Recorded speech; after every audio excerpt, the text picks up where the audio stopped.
I am DYANAROZAY, and I bring a unique commentary to your favorite reality TV shows and whatever is popping on social media. If you are not a subscriber, please become one. Hit that notification bell too, that way you don't miss any of my videos. I go by DYANAROZAY on all platforms, and I appreciate every single one of y'all for rocking with me.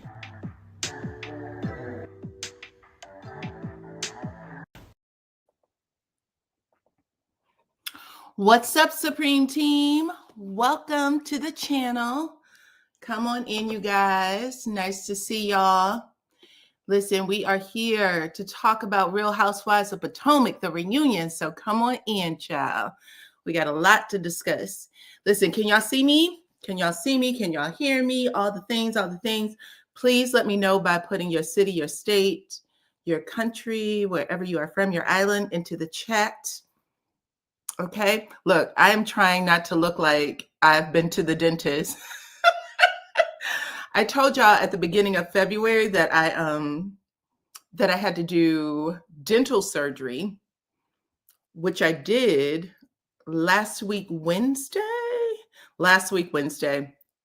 And this side of my face looked like the Elephant Man, and now it feels like I'm only talking on this side of my face. So anyway, I freaked myself out. Come on in. What's up, Indianapolis? What's up, Chicago? Nice to see y'all. What's up, Review Hour? Come on in. If I look like I'm talking funny, just go with it, child. There's not a whole lot I can do. It's not a whole lot I could do. It is what it is. But come in, please, and thank you.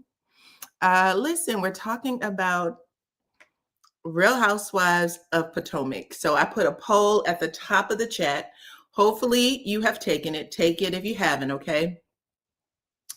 I need to know what y'all think. If the three of them were in on it, the three being Mia, Gordon, and Ink on the storyline, do you think all three were in on it? Or do you think it was Mia alone? Or were y'all doing the wobble, okay? Are y'all doing the whole big girl, back me up?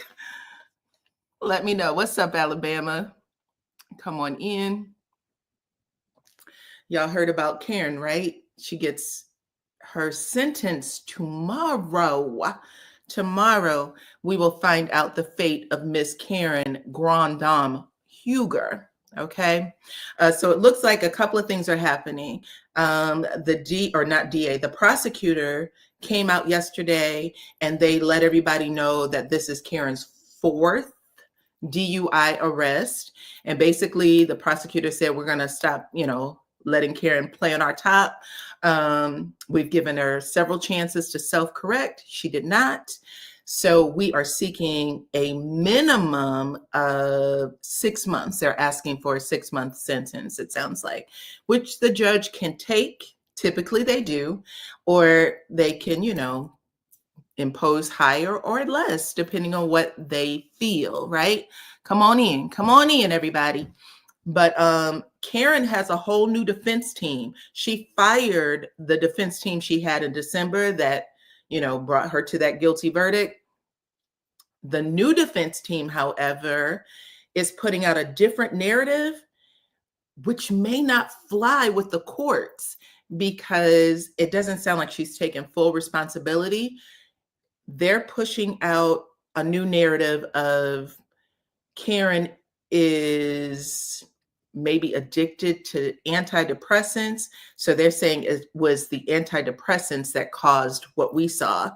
And they're saying that she had a trauma back in college, which everybody knows about, that she had an assault, right? An essay.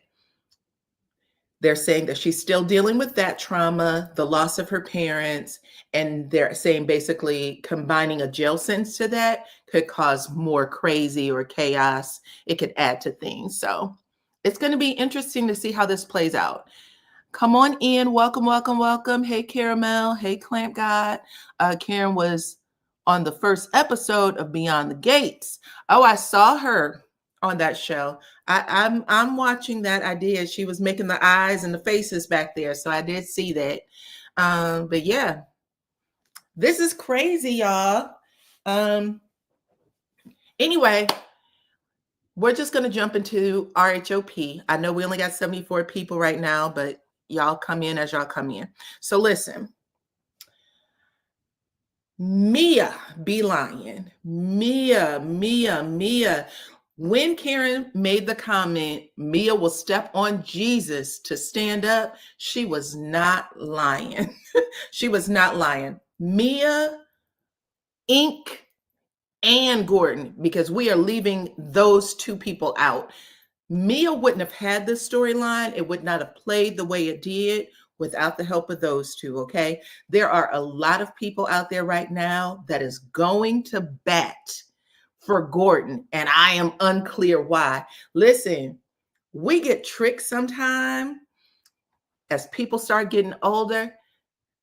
Gordon is still a dirty old man, okay, who, according to Mia and even Gordon's brother, like to use his money to indulge in things, women, buying a whole bunch of stuff, all the things, right? Similar to what we see with Simon Gubadia. But listen, for whatever reason, because that man gets a little gray hair or gray beard, starts losing his hair, everybody forgets. Everybody forgets that he used to be a nasty old man. You know what I'm saying? He's still that. Nothing's changed. His mind still thinks the same. He's just older. That's all. But the way he met Mia, all the stories that they were bragging about when they first came on the show, y'all remember when he was flicking his tongue at Karen, making it seem like he wanted to lick Karen's cootie cat? Put it in the chat. Do y'all remember that? That was what, 3-4 seasons ago? Gordon was being a nasty old man. Gordon's the man that likes to watch his wife have fun with other women and other men. Why don't y'all think that he's the same guy? Like he's still the man that likes to watch. For all you know, he could be watching Mia and Ink. He said that his parts don't work. That doesn't mean he doesn't enjoy himself watching. He got a whole pass, similar to, like I said, similar to Simon Gubadia, similar to Will Smith.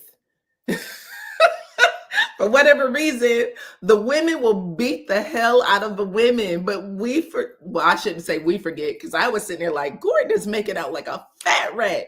Gordon was the one who brought that nasty ass storyline to the show. He said it on the 8th season reunion that he questioned whether or not that son was his. And Mia said, Gordon, you a damn lie, because you know that you and I were going to fertility treatments. She said an IUI at the time.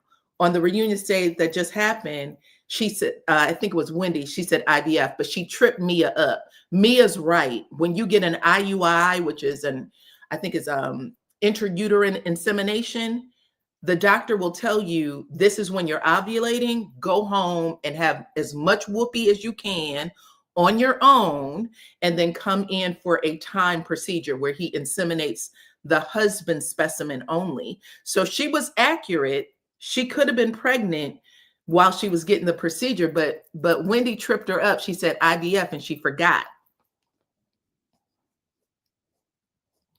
Lisa Love said, I have no doubt that Gordon is still the same old nasty man. Okay, thank you. Because I was like, why is Gordon people saying it's elder abuse and all kinds of stuff? And Jazelle was taken up for Gordon. I'm like, Gordon is a part of the problem, ma'am. Gordon ain't changed. Get out of here. They brought their swingers lifestyle to that show. They were never embarrassed by it, ever, not once. The only thing that happened between the season 8 reunion and now is that Gordon said that he has a mental illness. And for whatever reason, everybody believes that means he's incapable, that Mia got to be the one driving the bus. Gordon's driving this bus. Gordon lost a job. Gordon needed to make sure money was coming in the house. Mia and Gordon did this together with the help of Ink. a man that, according to Mia, Gordon gave her permission to be with on multiple occasions. So somebody's lying, clearly, but stop giving Gordon as much as people have been giving him. He don't deserve all that. Okay, so let's get it started. It starts where it left off with Mia running off stage, right? Going to the back and then threatening to leave the studio, you guys. This is important because Mia is sitting first chair. Mia just can't jump up and leave the stage. Mia cannot leave the studio. In fact, if y'all watch part 2 of the reunion, Mia's segment, her story, was at least 20 minutes of a 43-minute episode without commercials, okay? So Mia knows she can't leave the show, but she goes walking down. I guess some of the production team tries to stop her. They put her in her dressing room, and then the top dog, the head honcho, Andy Cohen, has to come and bring Mia back on stage. She shouldn't play that game because Andy has been doing this for decades. He knows when people are really, truly upset. He knows when they've really gone through trauma or, you know what I'm saying, addictions, things like that. Mia is being a drama queen in this part. So Andy Cohen goes back there and he's like, yo, are you okay? What's going on? She's like, well, people are accusing me of being a bad friend. And, you know, maybe if I wasn't going through a divorce, I would feel better and all this other stuff. So Andy basically says to her, listen, you are in a shame spiral, okay? He said, you're going to have to give yourself grace, cut yourself some slack. You're in a shame spiral. He said, I think that you're a good person. We all think you're a good person. In fact, if you weren't a good person, you wouldn't even know to be ashamed about all the shit that you put out there in season 9. So he's basically saying, if you weren't a good person, then this wouldn't affect you. Okay, you would be a sociopath, right? So he's like, you're a good person versus a sociopath is really what he's putting out there. Because at the end of the day, Mia, you did bring this shit to the show. So if you're embarrassed by it now, be embarrassed. Okay.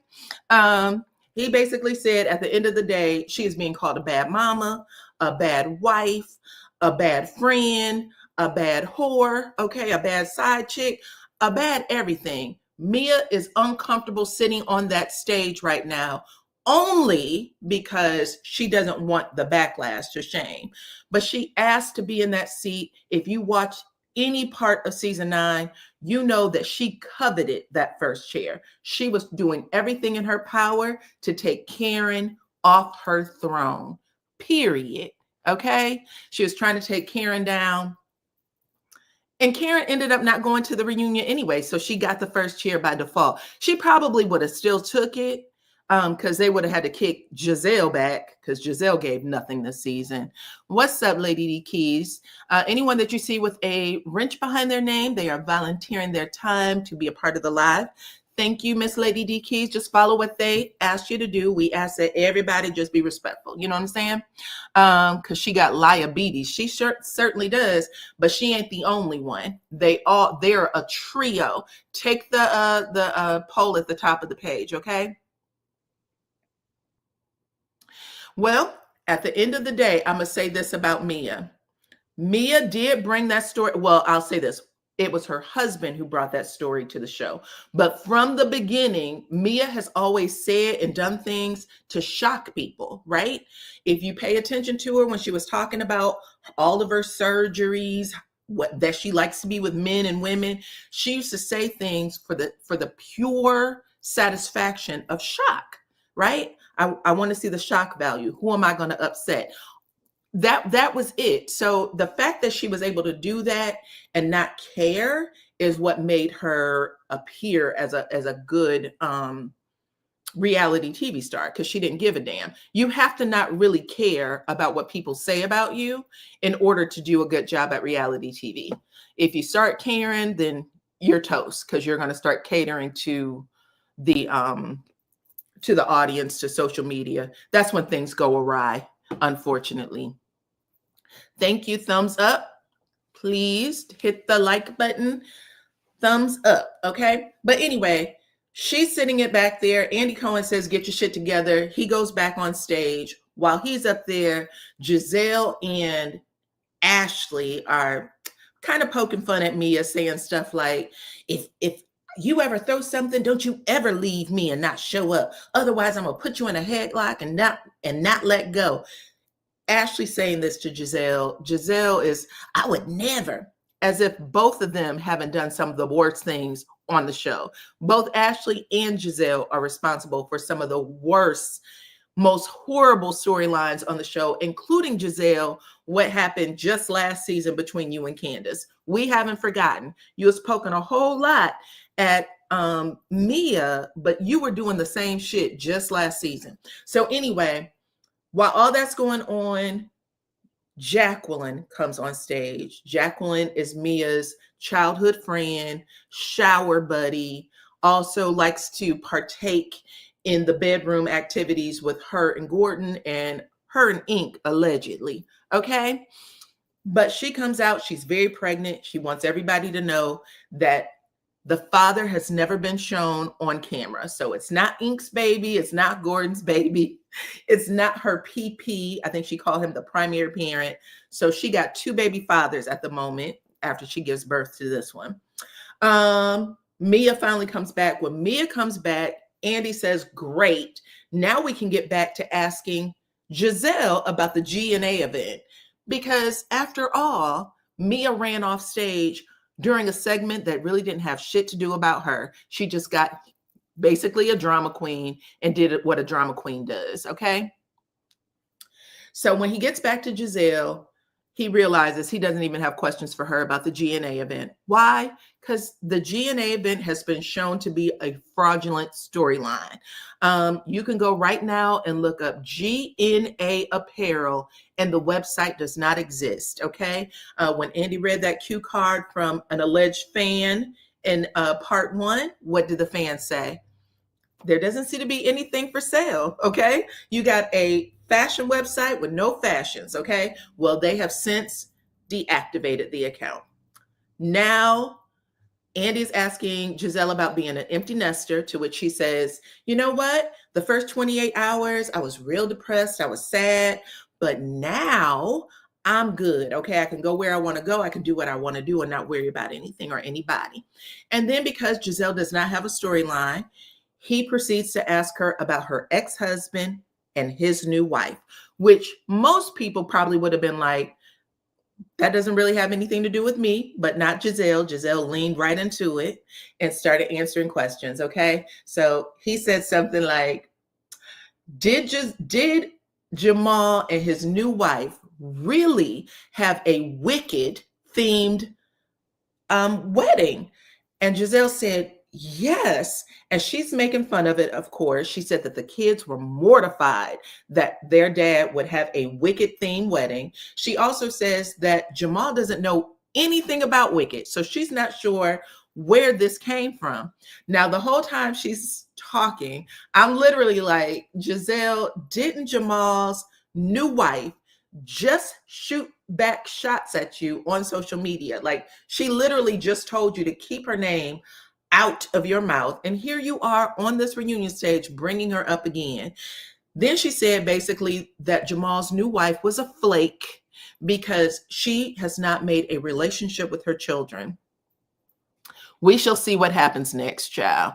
But Jazelle loves to talk about Jamal and his new wife. That's clear. Anyway, that segment is over. There is a fake argument between Wendy and Ashley that's not even worth talking about. It's about each other's, respective partners. Anyway, Andy Cohen got real bored and was like, okay, all right, calm down. Like, he was like, under no circumstances is this a real fight. It went on for too long. It was dumb. Next, we get this flashback scene of Kay and then also one of Stacy. Let me see what y'all are saying about Jizzy. Yeah, Jazelle is real invested in that wedding, in that marriage. Don't know why, but we shall see what comes next. So anyway, we get this flashback scene of Kay, and y'all know that Kay has been going through it with Greg this past season. She shows up with Greg.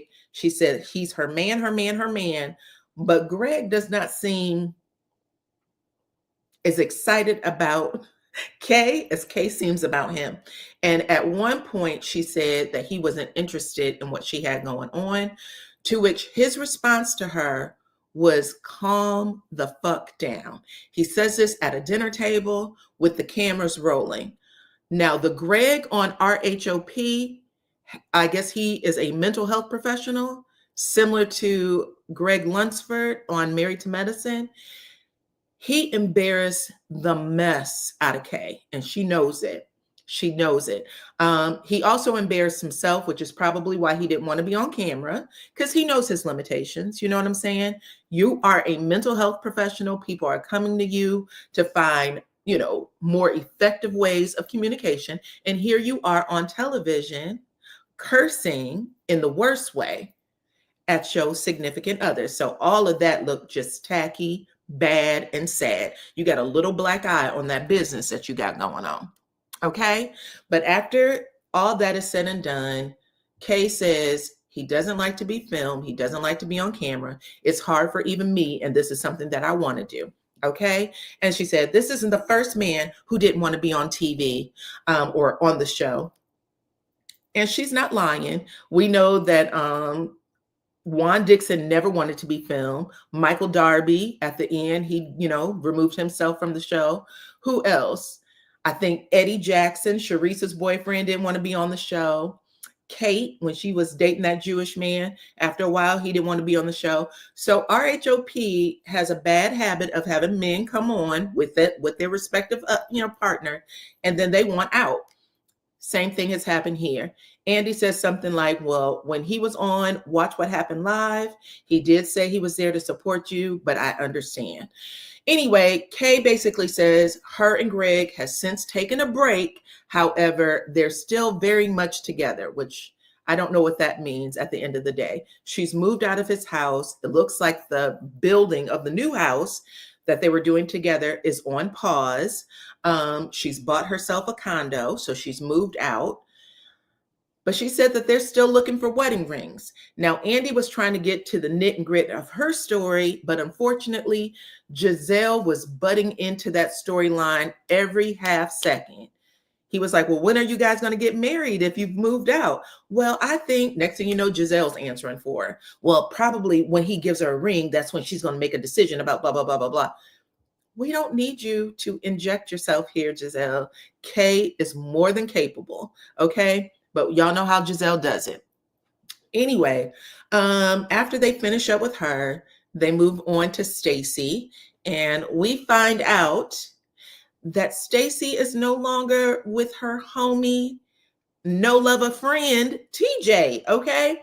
Andy Cohen introduces him as her former boyfriend and said he didn't come with you today. So everybody is in shock.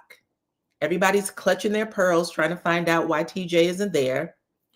And Stacy ends up saying, well, I've always said that he's the best person that I know, and he still is. She said they are still best friends. However, they're no longer dating because the show was too much for him. And she went on to say that some of the things that we saw during the season where, TJ was being his sassiest self, right? When he cussed her out at Wendy's birthday party, that was one moment. And also him appearing to be a little more interested in the male trainer than he was in her. So she brings up all those moments and said, not only did the fans give her a hard time, but the cast gave her a hard time too. And her family didn't like what they saw on TV. So poor Stacy had to face the truth in that situation. TJ had moments of being a little overbearing. I would think so, if that's what you'd like to call it. I thought that TJ had a lot of moments where he was very clear that he was not interested in Stacy sexually. At least that's what it looked like to me when she was asking him questions about giving her a hug or a kiss or a smooch. He was very clear. Don't touch me. Don't do this to me, right? So a lot of people had questions, and she said that it wasn't until she saw it play back that she realized, oh, I'm shocked, I'm surprised, but she didn't want to take anything away from him, okay? Andy asked her if he can ask a personal question, and he says, did y'all do anything but, the segs, yes or no? And based on her answer, it was a no. Okay, that's what it sounds like. She was like, well, we've been intimate before. I'm like, no, you haven't. Y'all never touched each other. Don't lie. That's number one. But after she does that, that's when Bravo Shade comes in. Andy asked another question from producers, aka one of the fans, where they said, listen, that entire relationship looked fake to me, like it was just him coming on television so that he can promote himself. And they basically said you were giving us Kenya and Walter tease, okay? We all know that Kenya was accused of buying Walter, paying Walter. Hell, I think Walter confirmed it. I think he went on a radio show and interviewed and said, yeah, she paid me to be her boyfriend, okay? Well, someone on them cue cards, a producer, makes Andy ask that question. And he was like, so what do you got to say to that? She went, are you sure that's a fan? He said, yeah, it's a fan. She said, I don't know how to answer that. And basically, people can think whatever they want to think. So that's how she ends it. That's unfortunate. Stacy got called out for that situation. What else happened? She has a little moment of back and forth with Wendy where she said TJ and Wendy's husband are real friends who talk to each other all the time. So she thought that Wendy making the little gay jokes, she thought that was too much. And then she talked about Vivian, who came on as Karen Huger's friend. She said, listen, Vivian and I have known each other forever. I tried to elevate her by making her an exclusive designer for her little event. And she says she played me at the end of the day by putting me in a dress that one of her colleagues wore, which happened to be Ashley, just a few months before. Okay. Now, this is funny because she said that she knew that I needed to have a one of a kind dress. So for her to put me in the same dress meant that that friendship is done and over. She told Wendy, when it comes to Vivian, fuck that bitch. Okay. And everybody clutched their pearls. Like, I know you didn't say that. And she said, yeah, I said it. First, she denied it. Then she said, yeah, I said it. And then Andy said, now you're a real housewife. So she has secured her spot with that little moment on the stage, it sounds like. Okay. Even though she had to get rid of TJ. But it looks like TJ is going to bring everything on home in this third part after Eddie tells us what he said, which it sounds like he's going to confirm that Stacy paid for him to be her boyfriend. Okay. Michelle says she is itching to hear what TJ had to say. Well, he said some nasty stuff about her just in the clip when he was like, yeah, I'm not coming up over there to be with them fake people and old girl this and old girl that. I was like, damn, TJ. Even though we all knew that TJ had it in him, it was Stacy who was pretending like she didn't have it in her. But Stacy has also confirmed that she is wholly divorced. Okay, she's wholly divorced, and all she receives is alimony, no child support. So we shall see. She did outdo everybody else on the stage who said they had filed for divorce years ago, like Ashley and who else? Even Mia.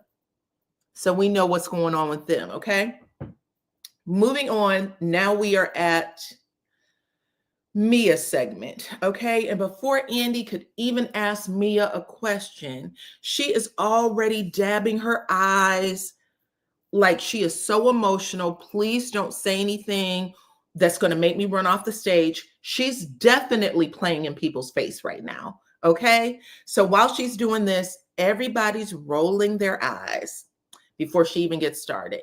And of course, Andy just jumps right in there and said, listen, I think he said something like, oh yeah, so you had a tough season. Again, It might sound like he's being nice to her, but Andy knows what he has. He has been doing this for decades with all of these women, and he knows that what Mia is doing is putting on, period. Okay. So he's looking at her like, okay, girl, just get it the hell out, right? Tell me what's going on between you, Ink, and Gordon right now. Looks like you and Ink had to break up.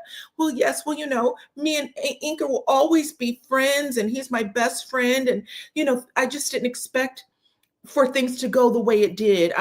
When it was happening and I was living it, I thought I was doing the right thing. But in the aftermath, no, right? So she says that Andy, again, is making fun of her. So he goes, well, isn't your tagline, ink is permanent? Like, let's not forget, this is your choice. This is what you brought to the show. So she makes, light of it again. Well, yes, Andy, but I just couldn't foresee. Now, while she's saying all of this, Wendy tries to help out just a little bit. And she says, listen, I think that Ink thought this was going to be fun. On the outside looking in, y'all have no idea what reality stars go through, all the blogs, all the comments. All of a sudden, you're not the star you thought you were. You're being bashed on every turn, right? So while she's saying this, Jazelle says, I'm going to do you one better. You and Ink haven't broken up. In fact, your ass don't live in Virginia. You don't live in Maryland. You don't live in DC. You live in Atlanta with Ink. Okay? Y'all are still very much a couple. You are a liar. And Gordon is in on it. Well, actually, she didn't say Gordon was in on it, but she did say, Mia, you wanted what you wanted, and you were willing to do it at all costs. Whether it was your marriage, your husband, your children, you were willing to throw it all in, okay, in order to sit in that seat right now. Mia's looking at Jazelle like she is crazy, okay, like, but she's not. Normally, when someone's calling you a bold-faced liar to that degree, at the very minimum, you would say, Jazelle, you had your time. You told us what we needed to know about, Jamal and his wife, right? Now you can shut the fuck up and let me do what I'm supposed to do on this side. She didn't do none of that. She was so okay with other people just chiming in and giving her a break so that she didn't have to lie even further, that she completely let Jazelle railroad her in the scene. So Jazelle said, you are a liar. You shouldn't be in first chair. This is really what she's saying. You shouldn't be in first chair. Y'all fired my friend Robin for, not bringing enough to the show for this, because this is a whole lie, okay? This is a whole lie, and she needs to go. Now, Wendy reclaims her time because she's like, I think you were asking me a question about what I thought about Ink. So let me finish what I had to say. And she goes on to say, I'm going to do one better than what Jazelle's saying. I'm telling you that the three of them, Ink, Gordon, and Mia, are all in on the lie. They're all in on it. And Mia, again, is just making crazy faces, not really responding to them in a way that would say, child, this is not a lie. You know what I'm saying? Under no circumstances did she defend herself. Finally, everybody is like, Mia, child, the entire season we've watched you do this. And they started talking about how bad of a mother she is for bringing this paternity storyline to the show, a storyline that Gordon actually brought. So Mia is trying to defend herself. Her friend Jacqueline barely helps by saying, me and Mia have talked about this. And yeah, I understand that sometimes these stories are, really big, but she's not a liar, at least not on purpose. She does exaggerate, but she doesn't lie on purpose, is how Jacqueline says it. I'm cracking up. Mia doesn't know what to do. They finally say, at the very least, can you tell us whether or not Jeremiah actually belongs to Gordon, which they already knew the answer to. She says yes, that it is Gordon's child. Both Mia and Jazelle come after her even further, because now they're like, you don't think that little boy is going to have to listen to this on TV? And I'm like, Number one, Ashley, your kid's father has been accused of SAing the men on the show, the production team. That was an actual storyline on the show. You don't think they're going to see that their dad was doing that? Oh my God, how nasty. Jazelle, you too. Your daughters have had to see people accuse you of being a whore and all kinds of nasty stuff. So both of y'all can sit this one out and let Mia do what she needs to do on this stage. But she couldn't handle it. She allowed Mia, well, I'll say this. She allowed Jazelle and Ashley to give her an excuse to pop up out that seat yet again and run to the back. And I'm telling you now, Bravo does not play those games. Time is money. Okay. None of the networks play those games, to be honest. There is hundreds of thousands that goes into filming these scenes. So you jumping out of your chair and threatening to leave the show will get you fired or will get you less camera time for next season. So we're going to have to see how this plays out. But right now, Mia is a hot ass mess, okay? Let me look at the poll real quick and see what y'all had to say.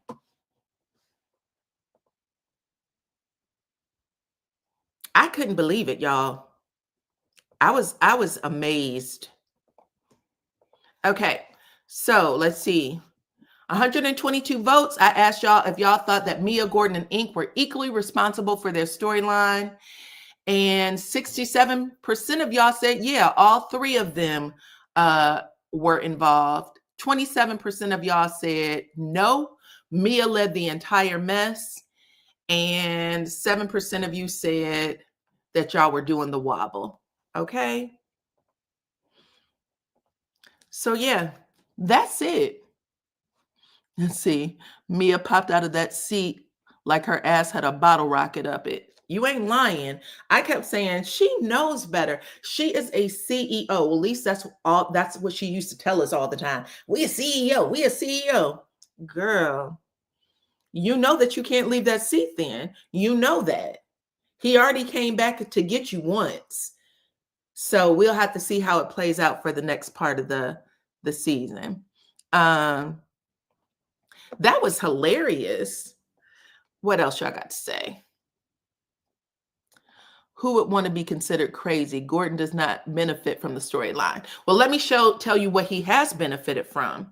If y'all were paying attention to what was going on while this storyline was happening, Mia had all kinds of articles in Essence magazine and People magazine and where else?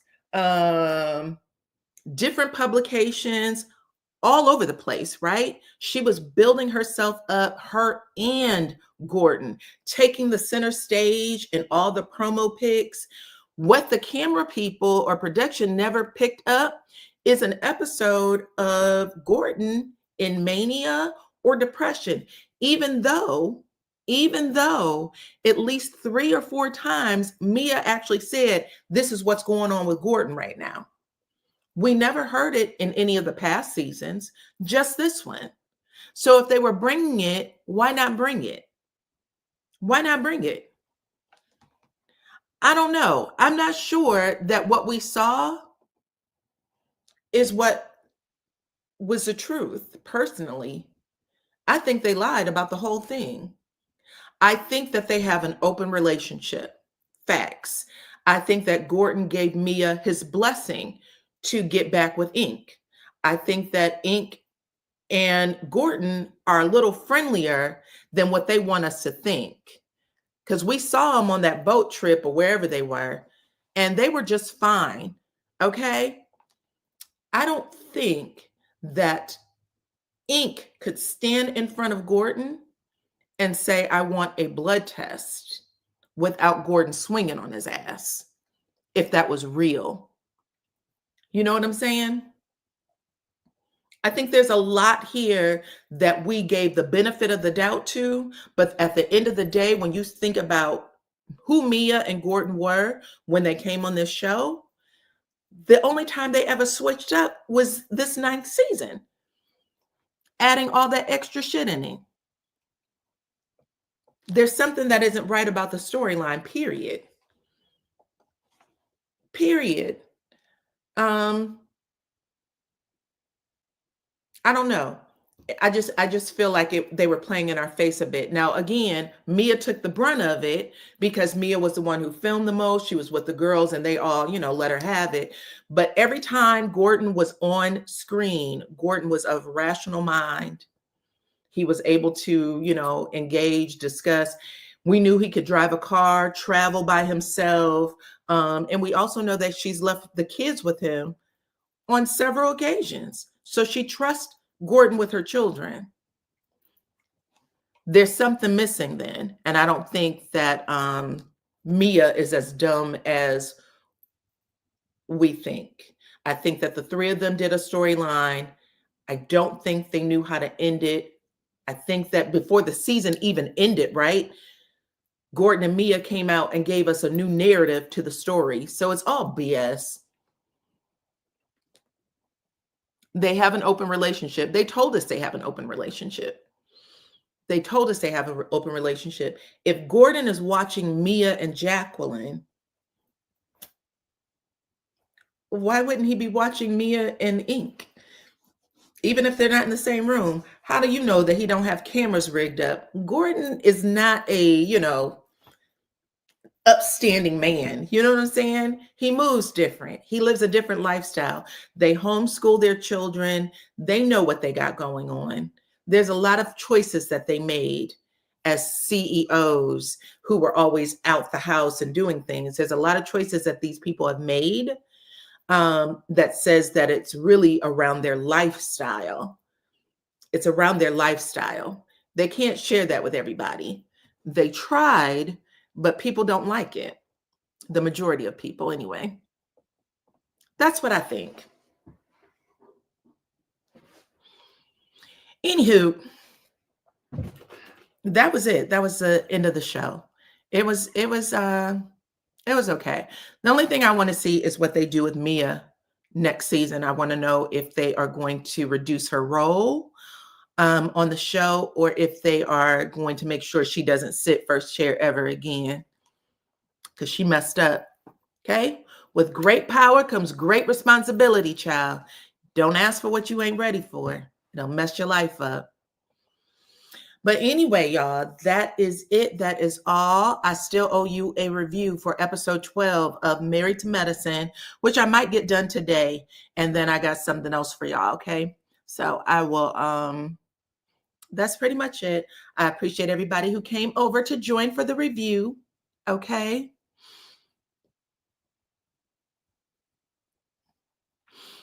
And we will see what happens next, okay?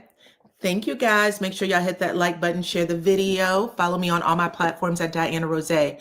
I appreciate y'all for rocking with me, and I'll see you on the next one. Bye.